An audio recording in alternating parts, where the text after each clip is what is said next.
Elite Facts presents 8 creepy urban legends from the British Isles. 8. Wilgie, dog of darkness, Wales. So if you weren't scared of dogs before, this may change your perception of them. Think of this creature as the fairy dog's demonic, creepy, and downright terrifying brother. Now, it's common knowledge that the whole of Britain have legends of black dogs that portend certain doom. However, these legends have nothing on Wales's local legend. Hell, it even has a cooler-sounding name: the Dog of Darkness. As with all scary, black, ethereal dogs, they are said to haunt lonely country roads and scare the living daylights out of travelers. The dog's appearance is said to be a dark omen, but isn't that obvious? Why would you assume a demonic hound with night black fur was anything but bad? 7. Nuclavie, Scotland. With Wales out of the way, let's take a look at what Scotland has to offer. And oh boy, do they have quite the legend to tell you. The Nuclavie is considered to be the worst of all Scottish monsters by some, as this creature is a sort of twisted Scottish version of the centaur. His sole purpose was simply to hurt and possibly kill those living on the Orkney Islands, and he was made of the top half of a man sewn onto the back of some sort of rotting horse. Sounds twisted, right? He was said to be the cause of blight, disaster, floods, and more because of his purely evil nature. Although we have discussed horrible monsters on Listverse before, we think we can safely say this one takes the cake. 6. The Whitechapel Ghost Train. During the early days of the good old London Underground, death was not an uncommon occurrence in London's many hospitals.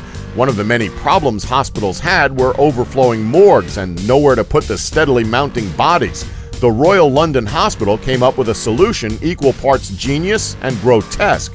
Without informing anybody of their intentions, they allegedly installed a new line in the underground running underneath the hospital and into Whitechapel.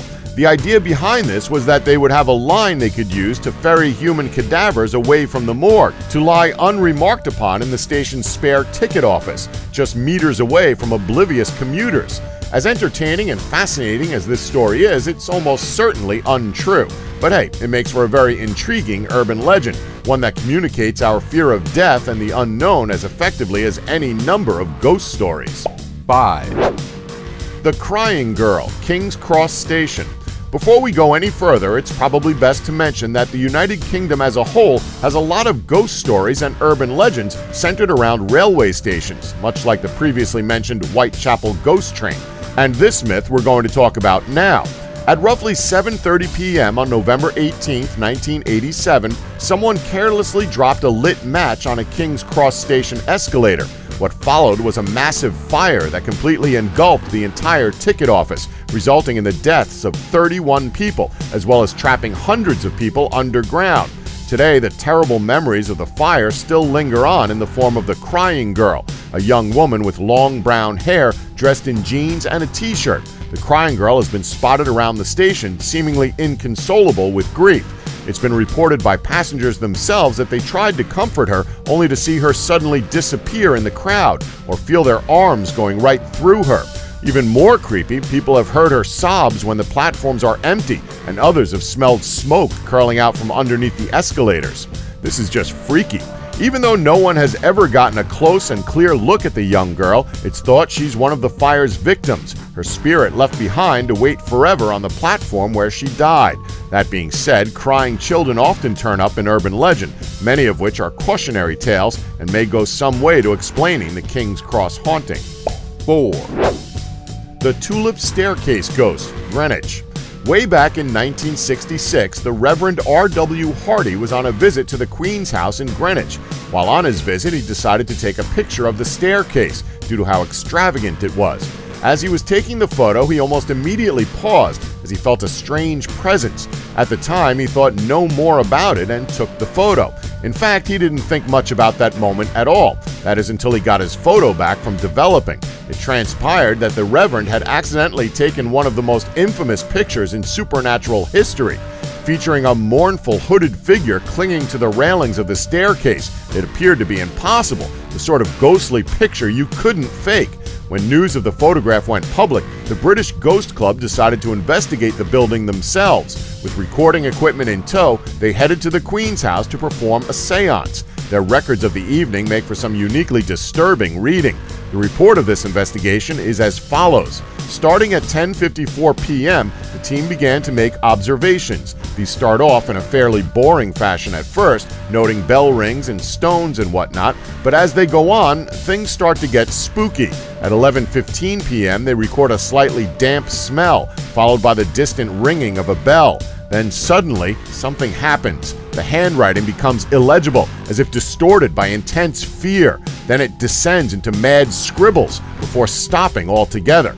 Even to this day, no one really knows what the team saw that night. However, the legend of the Tulip staircase ghost lingers on, just daring some amateur ghost hunter to try and solve it. 3, The Pigfaced Woman. To be fair, if you were to call anyone a pig-face, they'd probably want to murder you too. Pig-faced women are said to have the body of a normal woman but the head of a pig.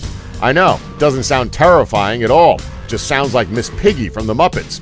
Anyway, these women were created by magic, as witches would approach newlywed husbands and give them a simple choice. Either their wife would look like a pig to them but beautiful to everyone else, or be beautiful to him and like a pig to everyone else. As you'd probably expect with a tale like this, men would more often than not choose the latter, and thus a pig-faced woman was created. Sometime between the 18th and 19th century, most people believed in the existence of pig-faced women. People went into full panic mode when rumors spread that there was a pig-faced woman living in London. However, over time, people began to come to their senses, and belief in pig-faced women slowly but surely started to die down. However, like with most other English monsters, very few people still believe in their existence. 2, The Highgate Vampires. Highgate Cemetery is, without a doubt, the most perfect setting for a horror story, what with its creepy, abandoned tone and aesthetic. Such a good setting, in fact, that it does already have a creepy tale to its name, and that tale comes in the form of the Highgate Vampire. In 1969, a local man called David Ferrant reported seeing a ghostly gray figure walking through the cemetery. Well, as you'd probably guessed, he wasn't alone. Many reports have described this entity to be weirdly similar to Ferrant's. One man by the name of Sean Manchester decided it would be a good idea to further investigate these reports himself. That's when things got really strange.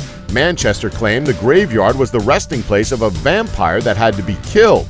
Although when first hearing his claims, he might sound completely insane and delusional, but many people actually believed him, and the rumor began to spread rapidly. Not long after, Ferrant was arrested in the graveyard carrying a crucifix and a heavy wooden stake.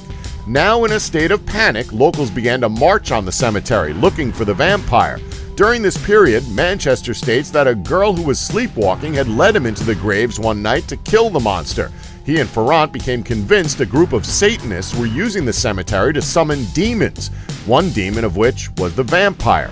Although the rumors died down with Ferrant's conviction for desecrating memorials, the legend of the vampire still lives on.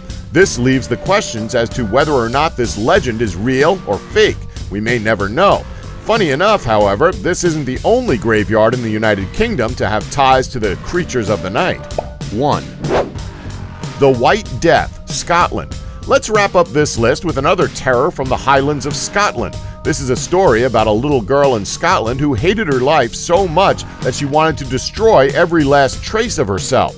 She finally decided to commit suicide, and shortly afterwards her family found out what she'd done. In a horrible twist, every member of her family died only a few days later, their limbs torn apart.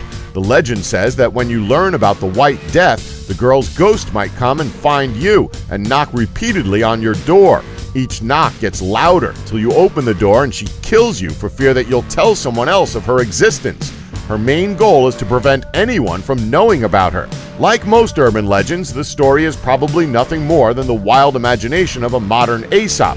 But all the same, it's always good practice to find out who's standing on the other side of your door. Don't forget to like us and subscribe for more Elite Facts.